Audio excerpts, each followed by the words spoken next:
Hello. All right. Welcome to Read Aloud number 11, chapter 10. It's called Blue Sky and Goodbye. I'm going to be honest with you. It's not my favorite chapter. I might cry, and that's okay. So here we go. Blue Sky and Goodbye. Lina slept restlessly that night. She had frightening dreams in which something dangerous was lurking in the darkness.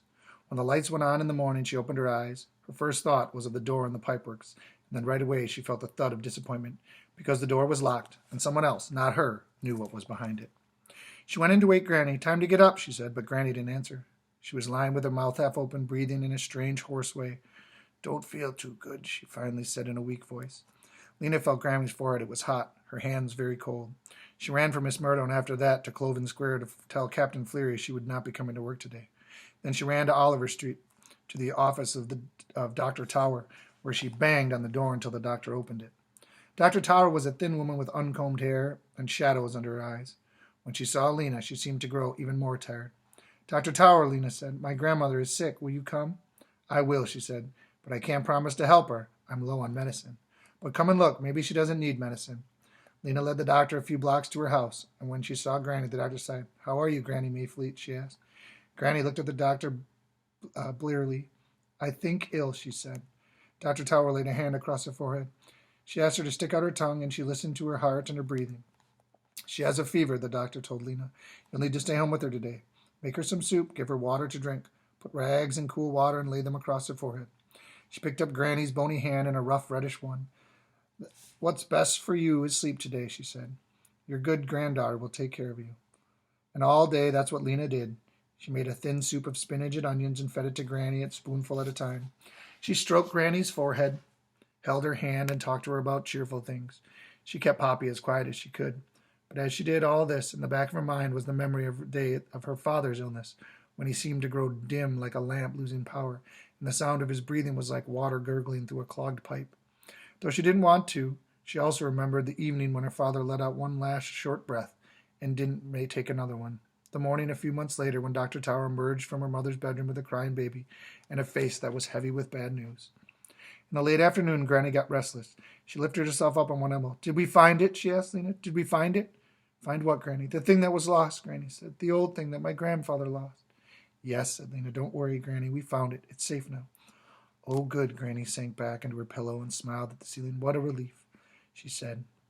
She coughed a couple times, closed her eyes, and fell asleep. Lina stayed home from work the next day as well. It was a long day. Granny dozed most of the time. Poppy, delighted to have Lina at home to play with, kept toddling over the things she found, dust rags, kitchen spoons, stray shoes, and whacking them against Lina's knees, saying, "Play with Deaf, play with Deaf." Lina was glad to play with her, but after a while she'd had enough of spoon banging and rag tugging and shoe rolling. "Let's do something else," she said to Poppy. "Shall we draw?" Granny had drunk a full cup of soup for dinner and was falling asleep again, so Lina got on her colored pencils, two can labels she had been saving. They were white on the back and made good enough drawing paper if you flattened them out. With her sharpest kitchen knife, she whittled the pencils into points.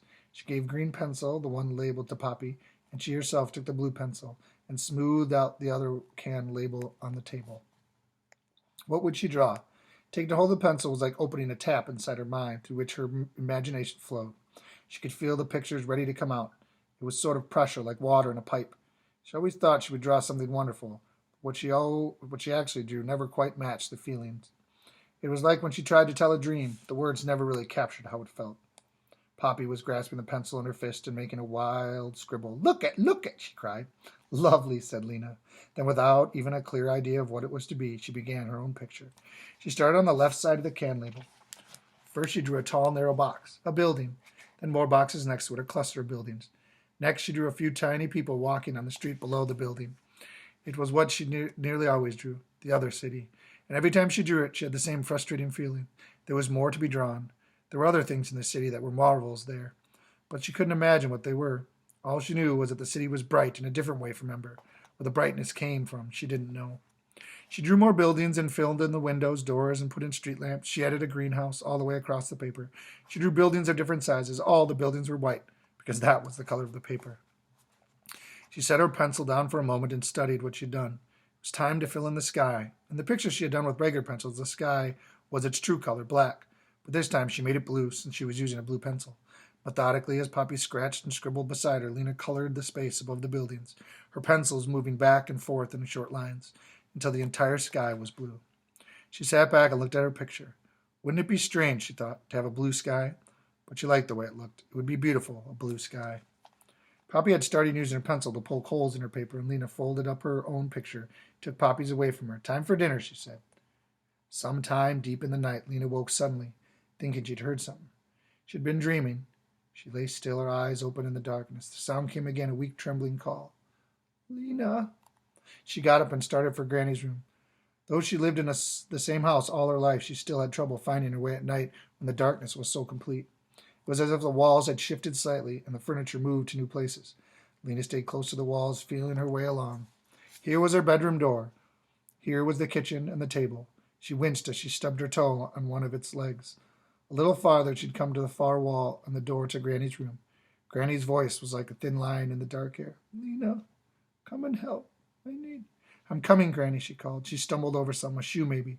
She fell against the bed. Here I am, Granny, she said. She felt for Granny's hand. It was very cold. I feel strange, said Granny. Her voice was a whisper. I dreamed about my baby, or someone's baby. Lina sat down on the bed carefully. She moved her hands over the nearer ridge of her grandmother's body until she came to her shoulders.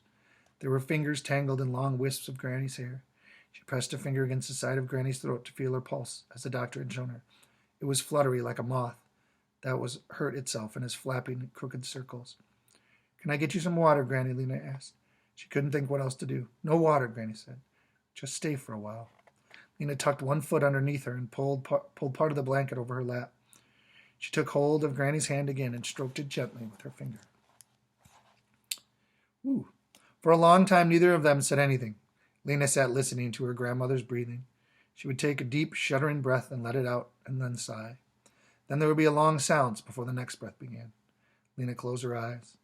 No use keeping them open. There was nothing to see but the dark.